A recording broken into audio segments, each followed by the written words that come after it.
മാതാപിതാക്കളാണ് നമ്മുടെ സ്വർഗത്തിന്റെ മധ്യത്തിലുള്ള വാതിൽ. ഹദീസ് പറഞ്ഞ പോലെ അതിന്റെ അർത്ഥം എളുപ്പത്തിൽ സ്വർഗത്തിലെത്താൻ പറ്റുന്ന അമലാണ് മാതാപിതാക്കളുടെ പൊരുത്തം വാങ്ങുക എന്ന് പറയുന്നത്. 30 കാര്യങ്ങൾ ആരംഭിക്കുകയാണ്.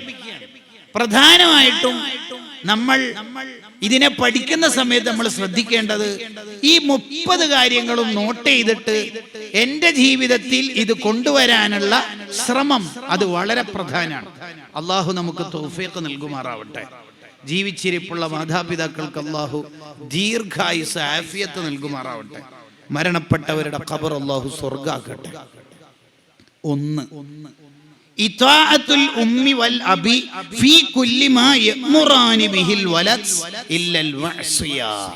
മാതാപിതാക്കൾ കൽപ്പിക്കുന്ന മുഴുവൻ കാര്യങ്ങളും നമ്മൾ ശിരസ വഹിക്കണം, സ്വീകരിക്കണം, അവർക്ക് ചെയ്തു കൊടുക്കണം, അവരെ വഴിപ്പെടണം. ഇല്ലൽ മഅസിയ, തെറ്റാണ് അവർ കൽപ്പിച്ചതെങ്കിൽ അത് തെറ്റാര് കൽപ്പിച്ചാലും, ഒരു ഷെയ്ഖ് വന്ന് കൽപ്പിച്ചാലും, ഉസ്താദ് വന്ന് കൽപ്പിച്ചാലും, ഏത് മുതലാളി കൽപ്പിച്ചാലും തെറ്റ് തെറ്റന്നെ, അതിന് വഴിപ്പെടേണ്ടതില്ലെന്ന് ഹദീസ് നമ്മളെ പഠിപ്പിച്ചല്ലേ. മാതാപിതാക്കൾ എന്ത് നമ്മളോട് പറഞ്ഞാലും അത് എത്ര വലിയ ടാസ്ക് ആണെങ്കിലും അത് നമ്മൾ നിർവഹിച്ചു കൊടുക്കണം. ഈ വിഷയത്തിൽ ഒരു കിതാബുണ്ട്, വേണമെങ്കിൽ 30 കിതാബ് നമുക്ക് ഓരോന്നിൽ എണ്ണി പറയാൻ പറ്റും. ഈ വിഷയത്തിൽ ഒരു കിതാബുണ്ട്. ഇമാം സുബ്കി റളിയല്ലാഹു അൻഹു, ഉപ്പ സുബ്കി ഇമാമിനുണ്ട്, മകൻ സുബ്കി ഇമാമിനുണ്ട്. സുബ്കി ഇമാമിന്റെ ഉസ്താദിനുണ്ട് ഈ വിഷയത്തിൽ കിതാബ്. എന്ത്? ഉപ്പയും ഉമ്മയും കൽപ്പിക്കുന്ന കാര്യങ്ങളെല്ലാം സ്വീകരിക്കണോ വേണ്ടയോ എന്നാണ് ആ കിതാബിന്റെ പ്രധാന ചർച്ച തന്നെ. അതിലൊരു ചർച്ച കാണാം. ഒരു ഉമ്മ അല്ലെങ്കിൽ ഒരു ഉപ്പ മക്കളോട് പറഞ്ഞു, എന്ത് മോനെ, നീ ഇന്ന് പള്ളിയിൽ പോയിട്ട് നിസ്കരിക്കാൻ പോവാ, പള്ളിയിൽ പോവാ. രാത്രി ആയതുകൊണ്ടും കറണ്ട് പോകുന്നതുകൊണ്ടും ഇടിമിന്നൽ ഇടക്കിടെ വരുന്നതുകൊണ്ടും ഉമ്മാക്ക് എന്തോ ഒരു പേടി. ഉപ്പയാണെങ്കിൽ വയസ്സായി കിടക്കാണല്ലോ, മോനെ ഇന്ന് വീട്ടിൽ നിസ്കരിക്കും. ഇന്ന് റമദാൻ 26 ഒരു ഡയലോഗ് കേൾക്കരുത്, വീട്ടിൽ നിസ്കരിച്ചോളൂ. ആ സുന്നത്ത് ഉമ്മാക്ക് വേണ്ടിയിട്ട് ഒഴിവാക്കണം എന്നാ നിയമം.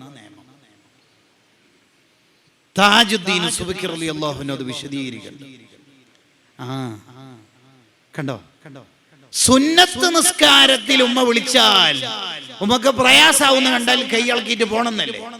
അപ്പൊ ഫോണിനേക്കാളും ചാർജറിനേക്കാളും ജോലിയേക്കാളും ഭാര്യയേക്കാളും ഒക്കെ പ്രാധാന്യം സുന്നത്ത് നിസ്കാരത്തിനേക്കാൾ പ്രാധാന്യമില്ലേ ഉമ്മക്കും ഉപ്പക്കും? കണ്ടോ, ജുറൈജ് റളിയല്ലാഹു അൻഹു വലിയ ആലിമായിരുന്നുവെങ്കിൽ അങ്ങനെ ഒരു സംഭവം നടക്കൂലായിരുന്നു എന്ന ഹദീസിന്റെ വ്യാഖ്യാനത്തിൽ ഈ മസ്അലകൾ മുഴുവനും കാണാം. ജുറൈജ് റളിയല്ലാഹു അൻഹു വലിയ ആബിദല്ലേ, വലിയല്ലേ. ഔലിയാക്കൾ വിചാരിക്കുന്ന സമയത്ത് കറാമത്തുണ്ടാവോ ഇല്ലയോ എന്ന് ചർച്ച നടക്കുമ്പോ വഹാബികളോട് നമ്മൾ ഉത്തരം പറയലേ എന്നെ ജുറൈജ് റളിയല്ലാഹുവിന്റെ ബുഖാരിന്റെ ഹദീസ് ഉദ്ധരിച്ചിട്ടാ. അപ്പൊ വലിയാണ് മഹാനവറുകൾ. എന്നിട്ടും സുന്നത്ത് നിസ്കരിക്കുമ്പോൾ ഉമ്മ വിളിച്ചപ്പം പോയില്ല എന്നുള്ളതാണ് മഹാന് പിന്നീട് ഉണ്ടാവുന്ന പ്രശ്നങ്ങൾക്കെല്ലാം കാരണമായത്.